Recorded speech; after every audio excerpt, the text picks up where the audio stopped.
আমি পড়ছি লোকলিখিত সুসমাচার 6:27 থেকে। হালেলুয়া। এখানে কি বলছে? কিন্তু তোমরা যে শুনিতেছ আমি তোমাদিগকে বলি, তোমরা আপন আপন শত্রুদিগকে প্রেম করিও, যাহারা তোমাদিগকে দেশ করে তাহাদের মঙ্গল করিও, যাহারা তোমাদিগকে শাপ দেয় তাহাদিগকে আশীর্বাদ করিও, যাহারা তোমাদিগকে নিন্দা করে তাহাদের নিমিত্তে প্রার্থনা করিও। আর তোমার এক গালে চর মারে তাহার দিকে অন্য গাল পাতিয়া দিও, এবং যে তোমার চোগা তুলিয়া লয় তাহাকে আংরা কাটাও লইতে বারণ করিও না। হালেলুয়া। বাইবেলে গুরুত্বপূর্ণ বিষয়, সবথেকে গুরুত্বপূর্ণ বিষয় যে আমাদের একটা কথা বলে যে তুমি আপন শত্রুকে ক্ষমা করো।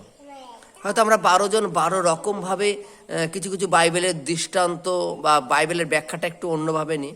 বাইবেল বলছে কেউ যদি তোমার এক গালে চর মারে তার দিকে আরেকটা গাল পাতিয়ে দাও। হালেলুয়া। এই লাইনটার অর্থ কি? হালেলুয়া।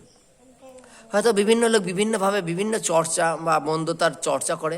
বাইবেলে বলছে যখন কোনো এক ব্যক্তি তোমাকে যখন একটা চর মারে তখন তুমি ভেবে নাও যে তার মধ্যে তোমার প্রতি একটা রাগ রয়েছে। হালেলুয়া। এবং বাইবেলে কি বলছে? তুমি অন্য গালটা পাতিয়ে দাও তার দিকে, এই কারণে যে তার যেন রাগটা কমে যায়। হালেলুয়া। তার যেন রাগটা কমে যায়, তোমার প্রতি যে রাগটা, তার রাগটা যেন শান্ত হয়ে যায়। কেননা যদি আমরা রাগ পুষে রেখে দিই তাহলে আমাদের মধ্যে অলরেডি মন্দতা বাস করে। হালেলুয়া। আর যখন আমাদের মধ্যে মন্দতা বাস করে সেই মন্দতা বৃদ্ধি পেতে থাকে, হিংসা বৃদ্ধি পেতে থাকে, ক্রোধ বৃদ্ধি পেতে থাকে, লোভ বৃদ্ধি পেতে থাকে। হালেলুয়া। যখন তুমি তাকে আরেক গাল পেতে দিচ্ছ তার অর্থ যে আমার প্রতি যদি তোর কোনো রাগ থাকে তুই দরকার আবার মার, কিন্তু রাগ রাখিস না তোর মধ্যে। মানে আমাদের মধ্যে যেন আর রাগ না থাকে।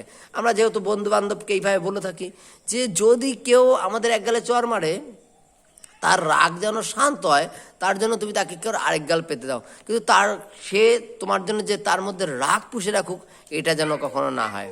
হালেলুয়া।